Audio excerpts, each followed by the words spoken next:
All right, let's just dive right in. Welcome to this explainer. Today, we're unpacking some ancient biblical texts that are going to absolutely flip the script on how you view your grueling Monday to Friday work week. You know, if you've ever felt that weird disconnect between your spiritual life and your 9 to 5, you're going to love the source material we're looking at today.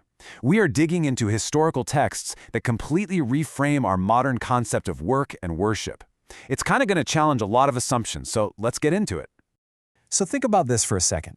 Where do we worship? If someone asks you that, you probably immediately picture a specific place and time, right? Like a church building on a Sunday morning.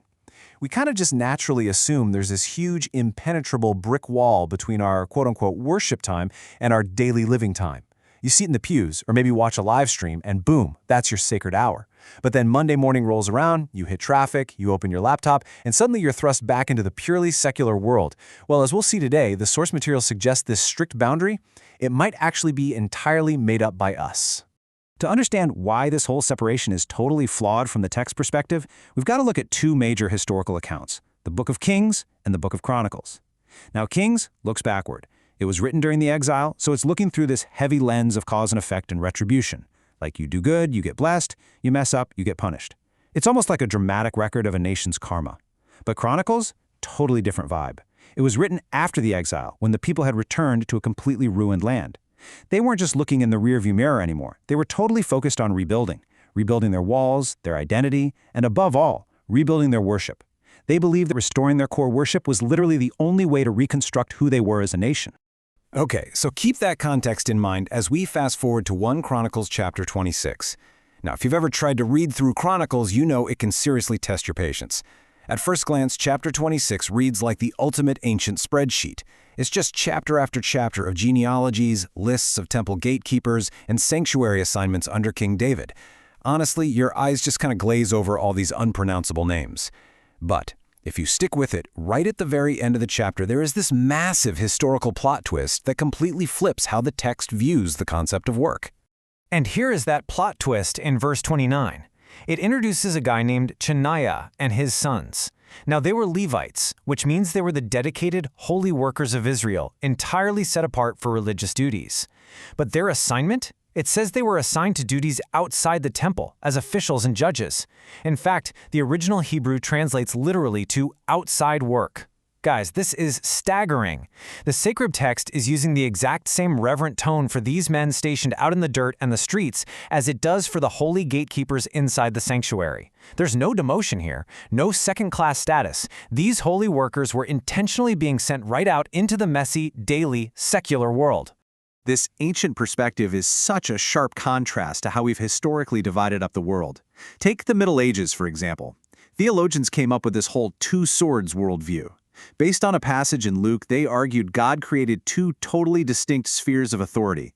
You've got the sacred, spiritual power held by the church, and the secular, earthly power held by the state.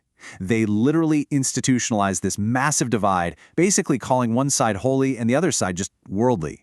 And honestly, we still carry that baggage today, don't we? We so often act like our spiritual lives and our professional lives are running on two completely separate tracks. But the text of Chronicles totally shatters that false dichotomy. The crucial detail is right here in verse 32. It describes the duties of these deployed Levites as being for every matter pertaining to God and for the affairs of the king. See, in the ancient Israelite mind, at least according to these sources, there was absolutely zero separation. Taking care of civic duties, managing the state's affairs, judging civil disputes, that wasn't secular work. It was a completely unified calling. Doing the king's civic work was doing God's work. Now, you might be thinking, okay, sure, maybe this was just a tiny, specialized administrative task force. No way. Try 4,400. That is an astonishing number of dedicated Levites, the spiritual elite of the nation completely dispatched away from their religious center.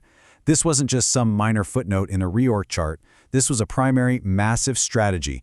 King David was actively sending thousands of his most holy workers out of the building and directly into the streets, the towns, and the civil infrastructure of the entire kingdom. And the logistics of this massive deployment make this incredible geographical statement. They stationed 1,700 Levites on the west side of the Jordan River and another 2,700 on the east side. It was a giant, blinking neon sign declaring that there is absolutely no distant corner of the nation where God's active rule, justice, and worship does not reach. Worship wasn't confined to a single GPS coordinate anymore.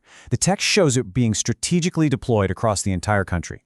What's really wild is how perfectly this ancient deployment mirrors later texts, like the New Testament mandate from the Apostle Paul in Colossians. He says, "Whatever you do, work at it with all your heart, as working for the Lord, not for human masters." The source material shows us this isn't just some nice moral advice to make you a good employee. It is fundamentally about your identity. Just like those Levites managing the king's affairs outside the temple, this text suggests your daily grind is actually a divine calling directed toward a higher authority, not just a human boss or a weekly paycheck. So, what does this actually look like for us today?